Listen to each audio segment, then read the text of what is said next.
Hello and welcome to Learn with Indrjeet.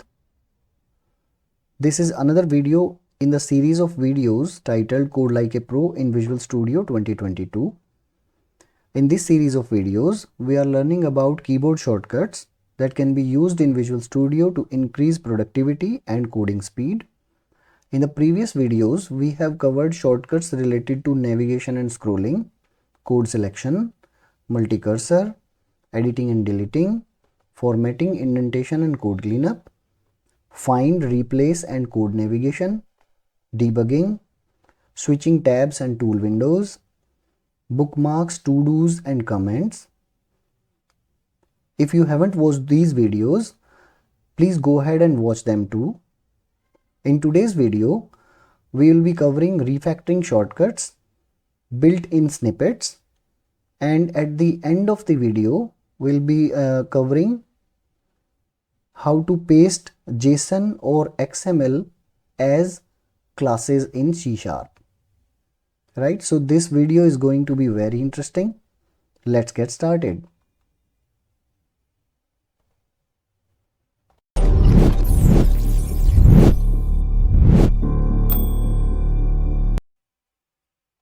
So here we are in Visual Studio, and let's start with invoking quick actions with Control dot or Alt enter.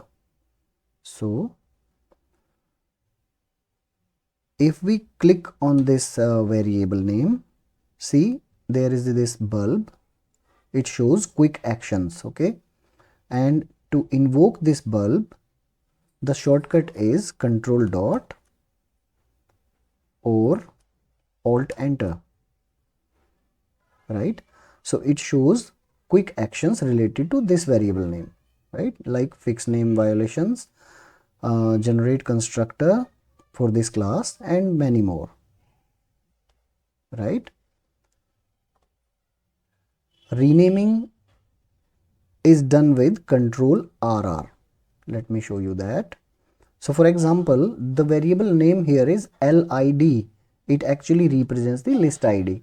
So LID is not a good name for a variable. So let's convert it to list ID everywhere in this file, right? So we want to rename all the references.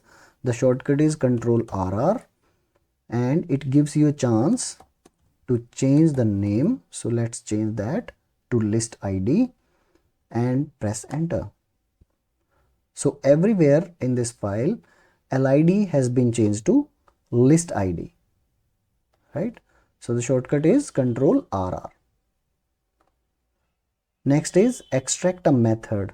But before that, let me show you one another useful shortcut, that is show parameter info and method info. Control Shift and space. So let's go to, so here it is. There is this function called deserialize object, and we want to see the parameter information along with whatever overloads this function has, if there are any. So the shortcut is Control Shift space. So this is showing that this function has 3 overloads, out of which we are using the first one, which is accepting a string as a parameter. Then there is a second one which accepts along with the string value the JSON serializer settings, which is a nullable. And the third one is along with the string value, it accepts the array of JSON converters, right? So for the time being, we are using the first overload of this function with only one parameter, that is a string, right? Next is, now let's move to extract method. Let me show you that also. Okay, so the best place is, okay, so here in this function, we are passing 2 parameters. One is integer ID and one is boolean completed flag. And with these parameters, these lines are creating a list of tuple and returning. So we want this to be done by a method. So let's do that. The shortcut for that is Control RM. It is called extract method. It gives us a chance to name the method. So let's name this method as create tuple, tuples. Yeah, create tuples. And where this function is, here it is. So it is accepting id and completed flag and returning us a list of tuples, right? So this was extracting a method. Now we have built-in snippets in the Visual Studio itself. Let's go through them one by one. The first one is class. So let us say we want to create another class like this. So the snippet is class tab, right? So this is my class. Let's rename this as test class. Okay. Now it would be a public class. Having two classes in the same file is not a good practice. So let's do one thing. Let's extract this class to its own file, right? So click on this class, control dot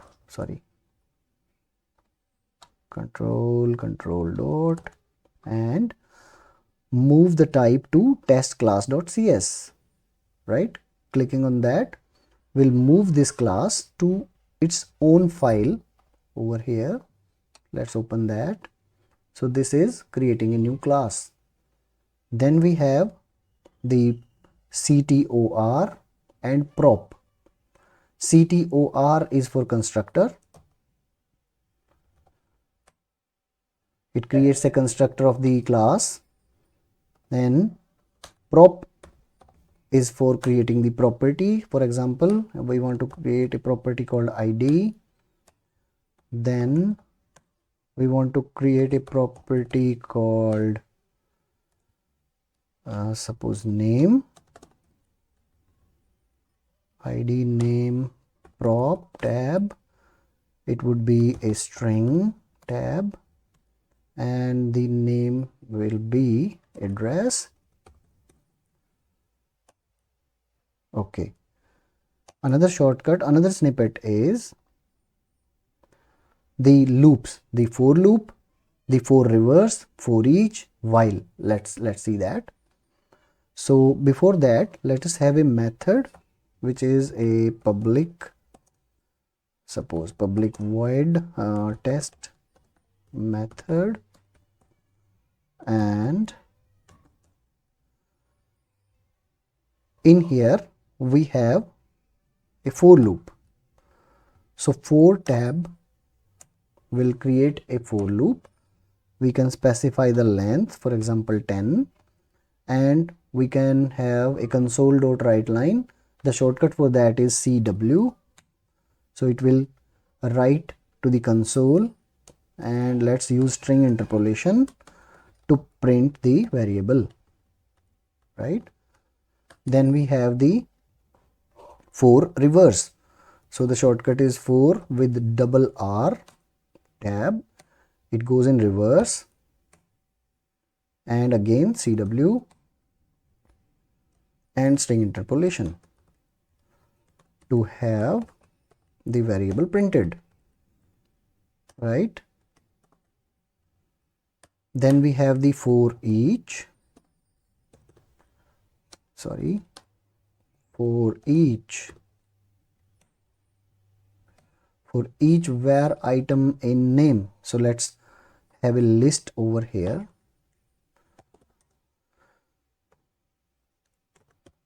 My list is equal to new, a new list of say integers. Let's have a list of string, and let's initialize that list also. So we will be having like 1 2 3 4 and that's it.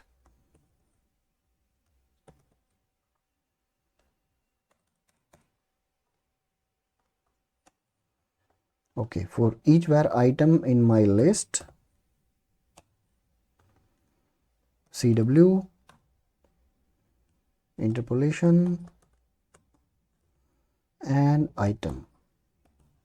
So like this we have the for each snippet. Then we have the while. So while something is true, like for example, let us have a variable over here where j is equal to 10, and while this variable is less than 10, print the variable and increment the variable also. So the increment step is inside of the while loop and the snippet is while. Okay, then we have the switch.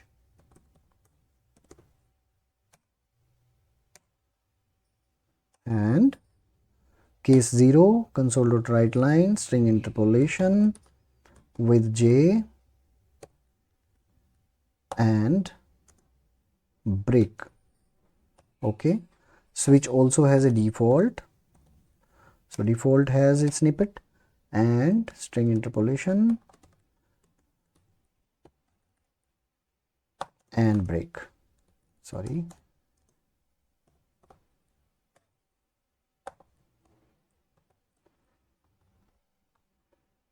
To align the code, like formatting the code, I just pressed Ctrl KD.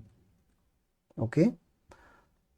Next is the try, interface, and exception. Let me show you that one by one. So suppose if we want to put these for loops, the for and for reverse, in a try catch block, we'll just have to press Ctrl KS. One method is this, and surround it with Visual Studio C#, Visual C# shortcuts, the try. Okay, select try, and it will be surrounded by with try catch block. Right, one thing is this, Ctrl Z, and the other one is just write try tab, and a try catch block is inserted. Now we can put in the required code in the try block. So I just dragged and dropped the code, that is cut and paste. Right, so one method is Ctrl KS to insert a snippet, to surround any piece of code with some built-in snippets, and other one is directly typing in the snippet name, the initiator. Okay, save. Now the other one is, let us say we want our own exception class. So the shortcut for that is exception tab, and it will create my own exception. It gives us a chance to rename that. So let me name it as test exception. It inherits from the exception class, and the constructors are already made. So this is one snippet for creating our custom exceptions. Now another one is interface. This shortcut creates an interface where I can change the name and create an interface, the empty interface, right? But let's not do that. Suppose we have already defined a class and we want to extract interface for this class. So the shortcut for that is Ctrl RI, and it gives us a chance to extract the interface. It appends the name with capital I and gives us a chance to add the interface to the current file itself or create the interface in a new file. Okay, and the members are address, ID, name and the test method, right? If you click OK, it will create this interface in its own file. See, the file is here. Let's open that. By the way, we can open the same file by pressing F12. We covered this shortcut in one of the previous videos. So the interface is ready and the class is now being inherited from that interface, right? So to extract interface from the class, the shortcut is Control RI, right? Practice these and you will get used to it, right?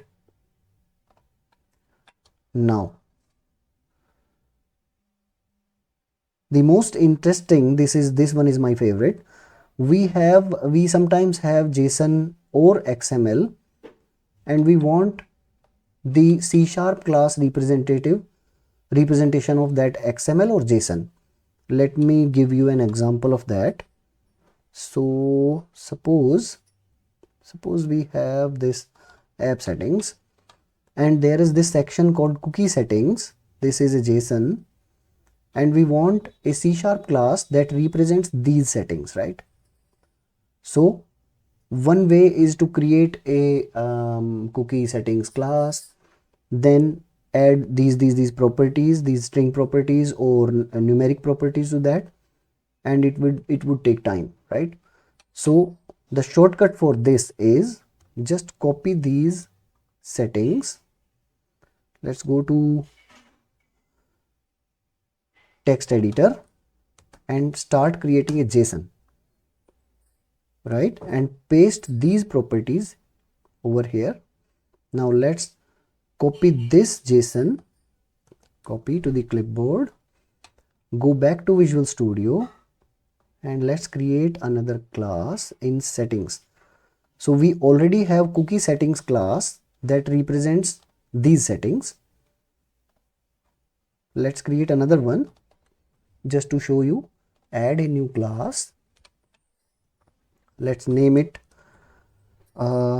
cookie settings 1, right? And let's delete this one. Now right click and paste. We'll just paste the JSON as it is, but what we want to do is we want to go to edit, paste special and paste JSON as classes. So if we click this, see, cookie settings class is created for us with a small s, and all the properties are there with the correct data type, right? Now we only have to do is Control KD. Let's remove this root object. We don't want that, and move this class into this namespace. Okay, and now let's rename this as cookie settings 1. So here we are with the brand new class created by paste special. We can do the same thing with XML files also. Just we have to copy that XML to the clipboard, go to edit, click on paste special and paste XML as classes. So it will create C# representation of the XML, right?